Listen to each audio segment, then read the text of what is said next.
দীর্ঘ উৎকণ্ঠার অবসান ঘটিয়ে অবশেষে প্রাণ ফিরে পেয়েছে বৈশ্বিক জ্বালানি সরবরাহের লাইফলাইন হরমুজ প্রণালী। ওমানের রাজধানী মাস্কাটের মুত্রাহ বন্দরের কাছে শুক্রবারের সর্বশেষ ফুটেজে দেখা গেছে সাগরে নোঙর ফেলেছে সারি সারি বিশাল তেলের ট্যাঙ্কার ও কার্গো জাহাজ।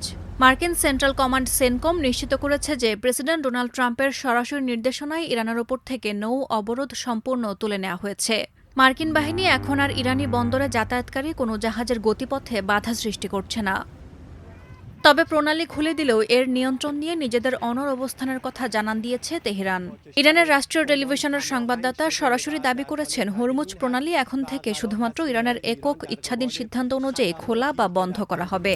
একই সঙ্গে চুক্তির শর্ত মেনে বড় ছাড় দিয়েছে ইরান। কর্তৃপক্ষ জানিয়েছে আগামী ৬০ দিনের বিশেষ ট্রানজিট পিরিয়ডে কোনো জাহাজকে ফি দিতে হবে না এবং ইরান সরকার নিজেই নিরাপত্তা, পরিবেশগত সুরক্ষা ও নিজস্ব বীমা সুবিধা প্রদান করবে। তবে এই সুযোগ সুবিধা পাওয়ার ক্ষেত্রে একটি কড়া শর্ত জুড়ে দিয়েছে ইরান। হরমুজ প্রণালীতে প্রবেশ বা বের হওয়ার সময় যে কোনো ধরনের বিলম্ব এড়াতে বাণিজ্যিক জাহাজগুলোকে ওই এলাকায় পৌঁছানোর অন্তত ৪৮ ঘণ্টা আগে সম্পূর্ণ তথ্যসহ একটি বিস্তারিত ট্রানজিট অনুরোধ বা আবেদন জমা দিতে হবে। গত বুধবার ফ্রান্সের প্রেসিডেন্ট এমানুয়েল মাখোঁর নৈশভোজে প্যারিসের ভার্সাই প্রাসাদে ডোনাল্ড ট্রাম্প এবং তেহরানে মাসুদ পেজেশকিয়ান এই ঐতিহাসিক সমঝোতা স্মারক স্বাক্ষর করেন।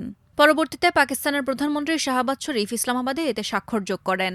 ১৪ দফার এই স্মারকলিপিতে লেবানন সহ সব ফ্রন্টে অবিলম্বে সামরিক অভিযান বন্ধ করার কথা বলা হয়েছে। যদিও ইসরায়েল এই চুক্তি মানতে অস্বীকৃতি জানিয়ে দক্ষিণ লেবাননে হামলা অব্যাহত রেখেছে।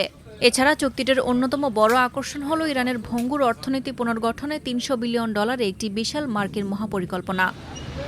আগামী ৬০ দিনের মধ্যে চূড়ান্ত শান্তি চুক্তিতে পৌঁছানোর লক্ষ্যে দুই দেশের প্রতিনিধিরা কাজ করছেন। একদিকে $৩০০ বিলিয়ন পুনর্গঠন তহবিল, অন্যদিকে হরমুজ প্রণালীতে ইরানের একচ্ছত্র অধিকারের দাবি। এই দুইয়ের ভারসাম্য রক্ষা করে মধ্যপ্রাচ্যে স্থায়ী শান্তি কতটা বজায় থাকে তাই এখন দেখার বিষয়। সাদিয়া ইয়াসমিন, প্রথম আলো।